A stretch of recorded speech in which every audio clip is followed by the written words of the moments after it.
it chapter by chapter, one bite at a time. So many adventures and mountains we can climb. Take it word for word, line by line, one bite at a time.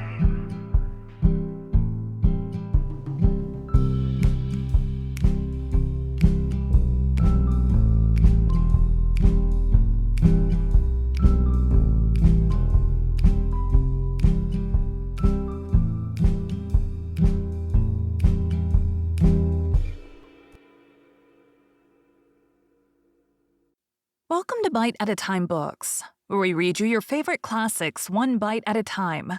My name is Bree Carlile, and I love to read, and wanted to share my passion with listeners like you. If you want to know what's coming next and vote on upcoming books, sign up for our newsletter at biteatatimebooks.com. You'll also find our new t-shirts in the shop, including podcast shirts and quote shirts from your favorite classic novels. Be sure to follow my show on your favorite podcast platform so you get all the new episodes. You can find most of our links in the show notes. But also our website, biteatatimebooks.com, includes all of the links for our show, including to our Patreon to support the show, and YouTube, where we have special behind the narration of the episodes. We're part of the Bite at a Time Books Productions Network. If you'd also like to hear what inspired your favorite classic authors to write their novels, and what was going on in the world at the time, check out the Bite at a Time Books Behind the Story podcast, wherever you listen to podcasts. Please note, while we try to keep the text as close to the original as possible, some words have been changed to honor the marginalized communities who've identified the words as harmful, and to stay in alignment with Bite at a Time Books' brand values. Today we will be concluding Rilla of Ingleside by Lucy Maud Montgomery. Chapter 35, Rilla-My-Rilla. Carl Meredith and Miller Douglas came home just before Christmas, and Glen St. Mary met them at the station with a brass band borrowed from Lowbridge, and speeches of home manufacture. Miller was brisk and beaming in spite of his wooden leg. He had developed into a broad-shouldered, imposing-looking fellow, and the D.C. medal he wore reconciled Miss Cornelia to the shortcomings of his pedigree to such a degree that she tactily recognized his engagement to Mary. The latter put on a few airs, especially when Carter Flagg took Miller into his store as head clerk. But nobody grudged them to her.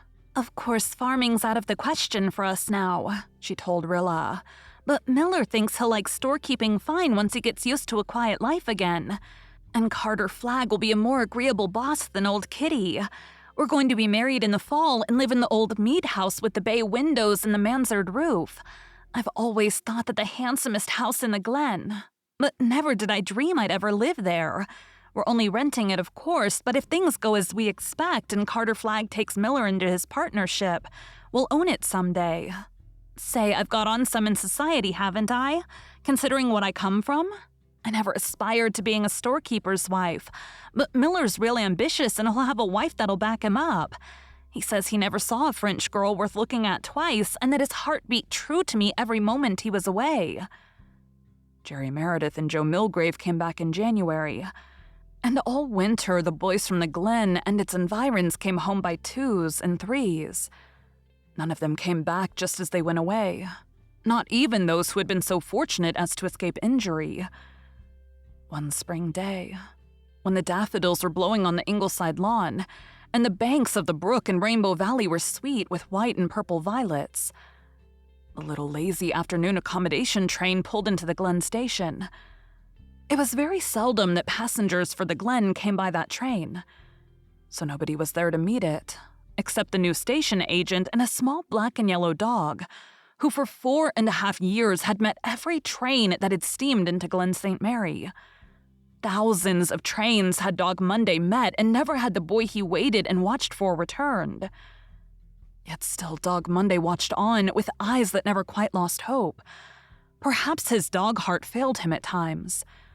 He was growing old and rheumatic. When he walked back to his kennel after each train had gone, his gait was very sober now. He never trotted, but went slowly with a drooping head and a depressed tail that had quite lost its old saucy uplift. One passenger stepped off the train. A tall fellow in a faded lieutenant's uniform, who walked with a barely perceptible limp. He had a bronzed face, and there were some gray hairs in the ruddy curls that clustered around his forehead. The new station agent looked at him anxiously. He was used to seeing the khaki-clad figures come off the train, some met by a tumultuous crowd. Others who had sent no word of their coming stepping off quietly like this one. But there was a certain distinction of bearing and features in this soldier that caught his attention and made him wonder a little more interestedly who he was. A black and yellow streak shot past the station agent. Dog Monday stiff? Dog Monday rheumatic? Dog Monday old? Never believe it. Dog Monday was a young pup gone clean mad with rejuvenating joy. He flung himself against the tall soldier, with a bark that choked in his throat from sheer rapture. He flung himself on the ground and writhed in a frenzy of welcome.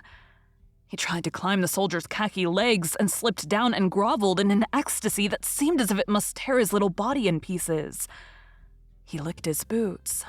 And when the lieutenant had, with laughter on his lips and tears in his eyes, succeeded in gathering the little creature up in his arms, Dog Monday laid his head on the khaki shoulder and licked the sunburned neck, making queer sounds between barks and sobs.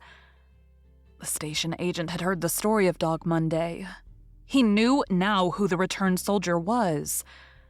Dog Monday's long vigil was ended. Jem Blythe had come home.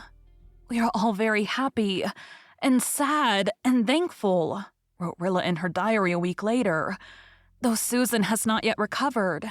Never will recover, I believe, from the shock of having Jem come home the very night she had, owing to a strenuous day, prepared a pickup dinner. I shall never forget the sight of her, tearing madly about from pantry to cellar, hunting out stored-away goodies. Just as if anybody cared what was on the table. None of us could eat anyway. It was meat and drink just to look at Jem. Mother seemed afraid to take her eyes off him lest he vanish out of her sight. It is wonderful to have Jem back. And little Dog Monday. Monday refuses to be separated from Jem for a moment. He sleeps on the foot of his bed and squats beside him at mealtimes. And so on Sunday he went to church with him and insisted on going right into our pew, where he went to sleep on Jem's feet. In the middle of the sermon, he woke up and seemed to think he must welcome Jem all over again, for he bounded up with a series of barks and wouldn't quiet down until Jem took him up in his arms. But nobody seemed to mind. And Mr. Meredith came and patted his head after the service and said, "Faith and affection and loyalty are precious things wherever they are found. That little dog's love is a treasure, Jem." One night when Jem and I were talking things over in Rainbow Valley, I asked him if he had ever felt afraid at the front. Jem laughed. "Afraid? I was afraid scores of times. Sick with fear. I who used to laugh at Walter when he was frightened. Do you know Walter was never frightened after he got to the front? Realities never scared him. Only his imagination could do that. His colonel told me that Walter was the bravest man in the regiment. Rilla, I never realized that Walter was dead till I came back home. You don't know how I miss him now. You folks here have got used to it in a sense, but it's all fresh to me. Walter and I grew up together. We were chums as well as brothers. And now here, in this old valley we loved when we were children, it has come home to me that I'm not to see him again. Jem is going back to college in the fall, and so are Jerry and Carl. I suppose Shirley will too. He expects to be home in July. Nan and Di will go on teaching. Faith doesn't expect to be home before September. I suppose she will teach then too, for she and Jem can't be married until he gets through his course in medicine. Una Meredith has decided, I think, to take a course in household science at Kingsport, and Gertrude is to be married to her major and is frankly happy about it. Shamelessly happy, she says. But I think her attitude is very beautiful. They're all talking of their plans and hopes, more soberly than they used to long ago, but still with interest and a determination to carry on and make good in spite of lost years. We're in a new world, Jem says, and we've got to make it a better one than the old. That isn't done yet, though some folks seem to think it ought to be. The job isn't finished. It isn't really begun. The old world is destroyed, and we must build up the new one. It will be the task of years. I've seen enough of war to realize that we've got to make a world where wars can't happen. We've given Prussianism its mortal wound, but it isn't dead yet, and it isn't confined to Germany either. It isn't enough to drive out the old spirit. We've got to bring in the new. I'm writing down those words of gems in my diary so that I can read them over occasionally and get courage from them. When moods come, when I find it not so easy to keep faith. Rilla closed her journal with a little sigh. Just then, she was not finding it easy to keep faith. All the rest seemed to have some special aim or ambition about which to build up their lives. She had none. And she was very lonely, horribly lonely. Jem had come back, but he was not the laughing boy brother who had gone away in 1914. And he belonged to Faith. Walter would never come back. She had not even gems left. All at once, her world seemed wide and empty. That is, it had seemed wide and empty from the moment yesterday when she had read in a Montreal paper a fortnight-old list of returned soldiers, in which was the name of Captain Kenneth Ford. So Ken was home. And he had not even written her that he was coming. He had been in Canada 2 weeks, and she had not had a line from him. Of course he had forgotten. If there was ever anything to forget, a hand clasp, a kiss, a look, a promise asked under the influence of a passing emotion. It was all absurd. She had been a silly, romantic, inexperienced goose. Well, she would be wiser in the future. Very wise, and very discreet, and very contemptuous of men and their ways. I suppose I'd better go with Una and take up household science too, she thought, as she stood by her window and looked down through a delicate emerald tangle of young vines on Rainbow Valley, lying in a wonderful lilac light of sunset. There did not seem anything very attractive just then about household science, but with a whole new world waiting to be built, a girl must do something. The doorbell rang. Rilla turned reluctantly stairwards. She must answer it. There was no one else in the house, but she hated the idea of callers just then. She went downstairs slowly and opened the front door. A man in khaki was standing on the steps. A tall fellow, with dark eyes and hair and a narrow white scar running across his brown cheek. Rilla stared at him foolishly for a moment. Who was it? She ought to know him. There was certainly something very familiar about him. "Rilla-My-Rilla," he said. "Ken!" gasped Rilla. Of course it was Ken, but he looked so much older. He was so much changed. That scar, the lines about his eyes and lips. Her thoughts went whirling helplessly. Ken took the uncertain hand she held out and looked at her. The slim Rilla of 4 years ago had rounded out into symmetry. He had left a schoolgirl, and he found a woman with wonderful eyes and a dented lip, and rose-bloom cheek.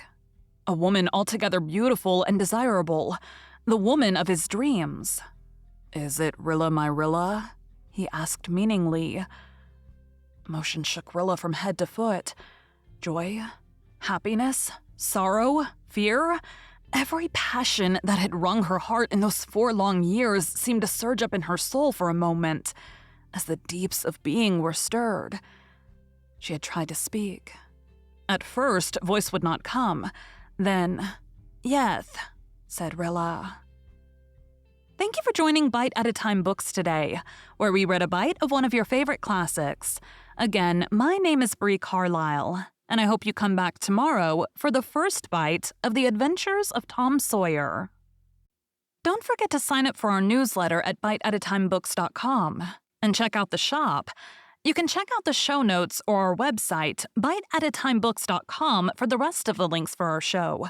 We'd love to hear from you on social media as well.